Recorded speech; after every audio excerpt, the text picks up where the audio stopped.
ya marilah kita jaga diri kita masing-masing dengan tetap berada di rumah gitu loh. Bukannya malah kondangan, bukannya malah berwisata, bukannya malah bahkan sok pamer.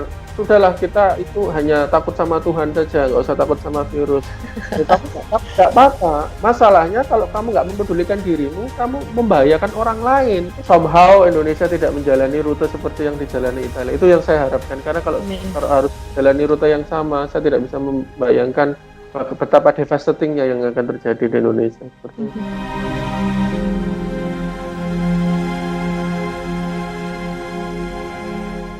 Sekarang kondisinya gimana, Mas? Mas Juni masih bisa keluar atau benar-benar stay at home gitu? Bahkan sejak sekolah diliburkan, sejak kampus diliburkan, saya ini nggak keluar rumah sama sekali loh. Itu sejak tanggal 5 Maret. Oh, sejak tanggal 5 Maret, sudah hampir 2 minggu berarti ya? Iya. 2 minggu lebih. Tapi itu belum lockdown ya. Jadi itu baru sekolah dan kampus saja yang dinyatakan ditutup. Jadi belajar dari rumah seperti itu. Terus kemudian tanggal 8 region Lombardia, seluruh region Lombardia itu dinyatakan lockdown, satu region. Terus kemudian di-upgrade lagi tanggal 10 dinyatakan lockdown secara nasional. Seperti itu. Terus? Tapi saya kesempatan. Tadi kan sejak awal ketika akhir Februari ditemukan infeksi gelombang kedua yang di kota Kodonya tadi itu kota itu dan kota-kota lain di itu provinsi langsung di lockdown semua loh. Oh, jadi begitu satu lockdown semua berarti? Ya, untuk yang di provinsi itu ya. Tapi belum untuk seluruh region Lombardia. Jadi begitu diketahui oh itu ada positif di region Veneto tadi juga ada, maka kota-kota itu dinyatakan lockdown. Itu sejak dari awal. Ada pengaruhnya nggak sih, Mas? Ada pengaruhnya nggak sih lockdown itu? Apakah ada pengaruh atau tidak? Jikalau berkaca kepada konteks Italia ya, jelas sejauh ini kok nampaknya belum. Terbukti ketika tadi di Provinsi Lodi namanya, Codogno dan kota sekitar itu satu provinsinya namanya Provinsi Lodi. Sejak awal ditemukan langsung lockdown. Orang nggak boleh keluar dan orang dari luar nggak boleh masuk. Tapi pertambahan kasus baru itu ditemukan di seluruh region Lombardia, sehingga kemudian memaksa tanggal 8 itu memaksa pemerintah untuk melockdown secara regional. Jadi satu region Lombardia ditutup, tapi terus saja masih banyak pertambahan kasus sehingga baru selang satu hari langsung tanggal 10-nya itu dinyatakan lockdown secara nasional. Tapi sejak lockdown secara nasional itu sampai sekarang belum nampak adanya penurunan kasus, malah semakin berlipat ganda. Nah, apakah lockdown itu efektif atau tidak, kita tidak bisa menyimpulkan karena bahwa pertambahan kasus baru itu kan diketahui dari tes ya. Untuk di Italia itu masalahnya tesnya itu hanya dilakukan bagi mereka yang menunjukkan simptom. Berarti hampir sama kayak di Indonesia dong. Iya. Yang menunjukkan gejala dites, bahkan juga kalau tidak menunjukkan atau menunjukkan gejala pun juga disuruh isolasi sendiri kalau memang itu dianggap usianya masih sangat muda karena punya imun yang tinggi gitu. Di sini seperti itu. Strategi itu yang dilakukan. Jadi mengapa kok lockdown nasional itu supaya orang itu walaupun mungkin dia itu terinfeksi tetapi tidak menunjukkan simptom, jangan sampai dia menjadi carrier menyebarkan ke orang lain. Ya sudah, dia disuruh stay di rumah supaya dia nanti sembuh sendiri seperti itu loh. Bagi yang muda-muda yang asimptomatik namanya kan, tidak menunjukkan simptom seperti itu. Namun entah ya apakah strategi itu efektif atau tidak, tapi yang jelas pertama kasus baru semakin meningkat. Tetapi kalau di Korea Selatan itu kan strateginya berbeda. Mereka melakukan tes secara masif. Kamu entah merasa sakit atau tidak, tapi kalau kamu merasa nggak pede, ya tes saja dan itu gratis. Bayangin mereka melakukan tes 20.000 tes per hari. Itu luar biasa kan? dan itu yang membuat mereka bisa menahan laju pertambahan kasus setiap harinya. Terbukti berhasil di sana. Ya, terbukti berhasil. Di sini terbukti belum berhasil. Oh ya, saya Oke. katakan gitu ya. Terus berarti sekarang mau nggak mau berarti kesadaran masyarakat. Beberapa kali kan statusnya Mas Jun kan bilang sudahlah, apa yang terjadi di Italia jangan sampai terjadi di Indonesia gitu kan? Ya iya, cuma kita ngomong Indonesia konteksnya sangat berbeda. Sangat berbeda, terutama secara sosiologis ya. Saya nggak bisa membayangkan bahwa lockdown itu akan bisa diimplementasikan. Walaupun pemerintah mengatakan mungkin, tapi itu bukan prioritas. Kalau saya mengatakan, kalaupun diterapkan, efektifkah? Gitu loh. Karena begini, kalau sudah dinyatakan lockdown, orang tuh nggak boleh keluar rumah. Seperti di sini, orang nggak boleh keluar rumah kecuali atas alasan-alasan yang memang mengharuskan dia keluar, semisal untuk berbelanja. Dan itu pun juga ditunjukkan dengan semacam surat keterangan. Jadi kalau mau belanja semisal ya, saya harus membawa surat keterangan, formatnya sudah disediakan pemerintah, jadi tinggal mengisi, kamu mau kemana? Oh, saya mau belanja di tempat belanja mana, di sini, seperti itu. Sehingga nanti kalau misalnya ketemu polisi patroli, itu kita tunjukkan. Jadi aparat itu harus berpatroli. Tidak boleh ada orang berkeliaran di luar rumah tanpa alasan yang memaksa. Dan kalau kedapatan, maka akan kena denda. Nah, celakanya sejak lockdown hampir 2 minggu ini, kemarin saya baca berita di sini, polisi mendapati jumlah 43.000 orang kena denda di Italia. Karena tidak mematuhi itu tadi. 43.000 orang kena denda. Karena ya masih keluar rumah tanpa alasan yang jelas, tidak membawa sertifikat atau self declaration tadi. Perekonomian gimana, Mas? Wah. Maksudnya kan kalau di sini kan yang kemarin kita kemarin yang kita suarakan adalah yang mungkin kayak pekerja harian. Ini kan kalau lockdown kan juga social distancing aja mereka juga sudah mati pelan-pelan gitu kan. Kalau di Italia piye? Yang kayak pekerja harian ada ditanggung nggak? Atau mungkin ada kebijakan yang mungkin didengar Mas Jun juga nggak di sana? Pemerintah menjanjikan. Jadi beberapa kebijakan ekonomi ya yang dikeluarkan pemerintah seiring dengan lockdown ini adalah misal mortgage itu pemerintah menangguhkan. Jadi untuk angsuran rumah itu disuspend dulu. Itu menginstruksikan semua bank untuk mensuspend mortgage itu. KPR kalau istilah Indonesia ya. Terus yang kedua,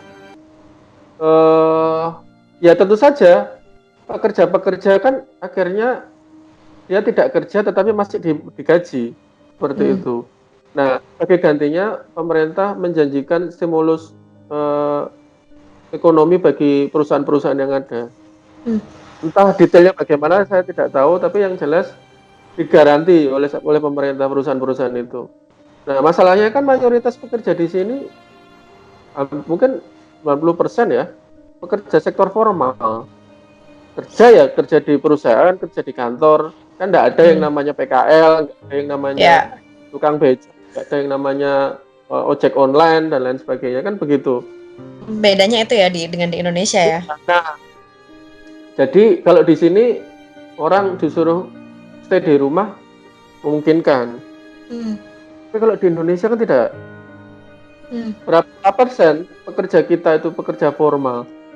Selebihnya kan mungkin sepertiganya atau bahkan mungkin lebih ya. Pekerja di Indonesia pekerja sektor informal, kerja sendiri. Kalau dia tidak apa istilahnya, tidak keluar rumah, tidak nggak dapat makan, Mas.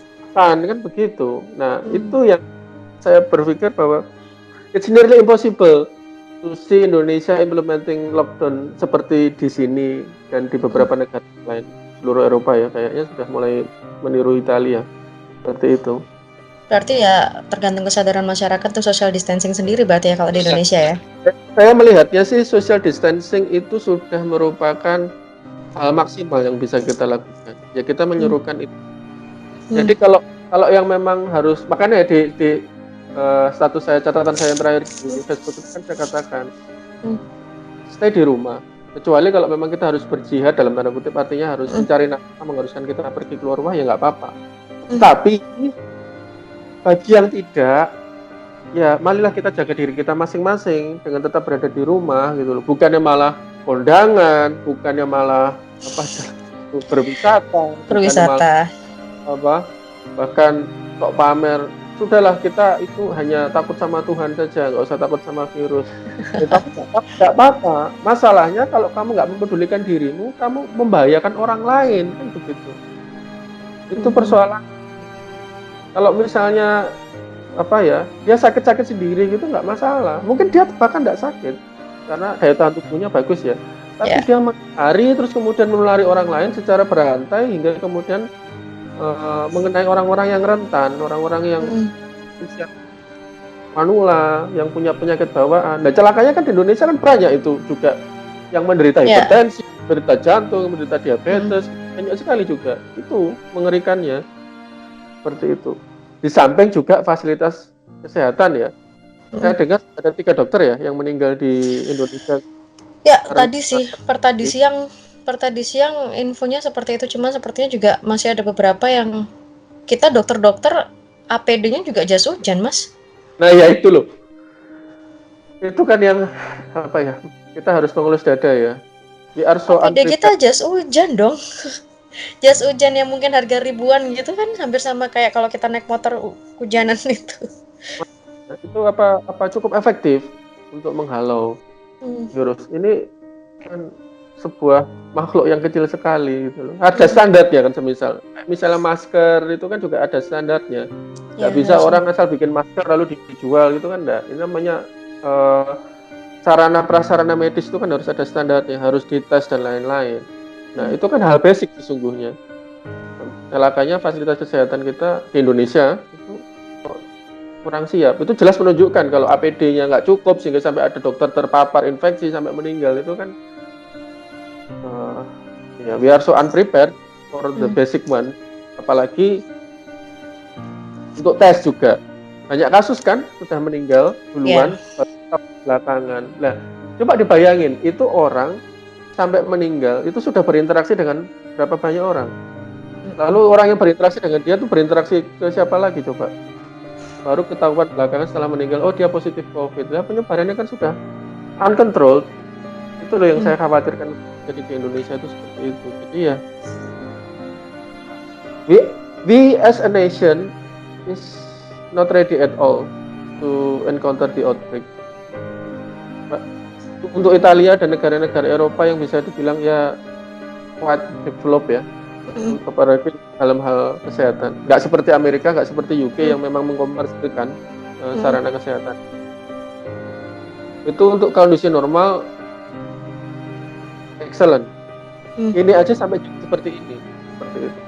Sampai kewalahan, sampai berakibat tidak bisa mengontrol angka mortalitas yang tinggi dan lain-lain.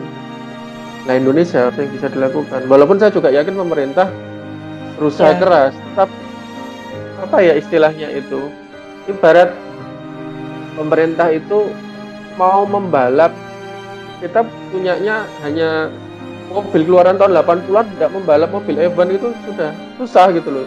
Sekencang apapun kan juga nggak akan bisa menyalip. Gapnya tuh kan sudah ada sejak semula seperti itu. Pemerintah berusaha sungguh-sungguh, tapi kan ya tetap batasan itu tidak bisa dipungkiri. Oleh karena itu ya mau nggak mau kembali ke masyarakat. Gitu loh. Bantulah pemerintah itu dengan cara ya apa? Jagalah diri kita masing-masing. Jagalah mereka yang rentan dengan cara menjaga diri kita masing-masing. Jangan hanya karena pemerintah sudah berusaha tapi ini menjadi tidak efektif gara-gara masyarakatnya pada bandel. Itu konyol sekali namanya. Seperti itu. Oke deh, mudah-mudahan ini bisa disuarakan lah Mas. Kita juga berharap bisa segera selesai. Di Italia ada info nggak sampai kapan lockdownnya? Infonya yang ada malah akan diperpanjang. Jadi semula kan sampai tanggal 3 April. Ini saya dengar Perdana Menteri sudah prepare to extend. Prepare to extend. Tapi belum diinfo extendnya kapan gitu, tapi cuma dibilang prepare to extend ya? Ya, kayaknya 95% Extend. pasti akan, kalau saya pikir sih sudah pasti akan diperpanjang ini. Tetapi pengumuman resminya belum dikeluarkan. Tapi saya yakin pasti akan diperpanjang. Kalau trennya sampai seperti ini ya, setiap hari terus meningkat secara gila-gilaan seperti itu. Dan satu hal ya yang perlu dicatat untuk masyarakat Indonesia. Tadi kan memang ada kontribusi kelalaian masyarakat di sini. Itu juga masyarakat di mana-mana juga sudah mengetahui menggampangkan masalah. Saya tuh mengalami sendiri. Jadi ketika semula outbreak ini terjadi di wilayah utara di Lombardi itu, saya ngobrol-ngobrol dengan orang tua murid kan ketika mengantar si kecil sekolah gitu, ketemu sama Pak Ibu orang tua murid yang lain, saya ngomong ke mereka, let's hope what happened in the north stay in the north. Saya ngomong seperti itu. Mari kita berharap apa yang terjadi di utara ya tetap aja di utara, nggak sampai merembet kemana-mana. Ini too much panic seperti itu. Terlalu banyak panik lah, sudahlah santai aja, istilahnya kurang seperti itu lah ternyata. Jadi memang pada awalnya sebelum diberlakukan lockdown ini masyarakat di sini cenderung menggampangkan, iya. Tetapi itu tidak berlangsung lama karena begitu lockdown diberlakukan secara nasional, ini kan benar-benar sebuah measurement yang harsh betul ya. Bahkan orang keluar rumah nggak ada alasan kena ancaman hukuman, sehingga kemudian ya akhirnya mereka berubah attitude 180 derajat dengan cepat, sehingga sekarang semboyannya kan io resto a casa, saya stay at home gitu. Jadi ya mereka mentaati, but it seems it's already too late gitu. Karena penyebaran itu sudah menjadi padahal itu cukup 2 minggu saja. Sekarang mereka masyarakat di sini sudah disiplin stay at home, tapi ya itu 2 minggu saja sudah cukup untuk membuat keadaan menjadi so uncontrolled. Sangat-sangat parah berarti ya. Bahkan ada rencana extend untuk lockdown-nya juga kan. Hanya 2 minggu. 2 minggu lalai gitu saja. Hasilnya seperti ini. Nah, apalagi kalau kondisi di Indonesia yang tidak bisa untuk melakukan lockdown secara firm, secara bold seperti di Italia sini atau di Wuhan, hanya imbauan, tapi masyarakatnya masih seenaknya sendiri. Ya, it's unimaginable gitu, nggak bisa dibayangkan bagaimana jadinya. Itu sudah berapa lama coba? Oke. Ya memang susah, secara sosiologis susah. Doa saja dikuatin, semoga somehow Indonesia tidak menjalani rute seperti yang dijalani Italia. Itu yang saya harapkan, karena kalau harus menjalani rute yang sama, saya tidak bisa membayangkan betapa devastatingnya yang akan terjadi di Indonesia. Seperti itu.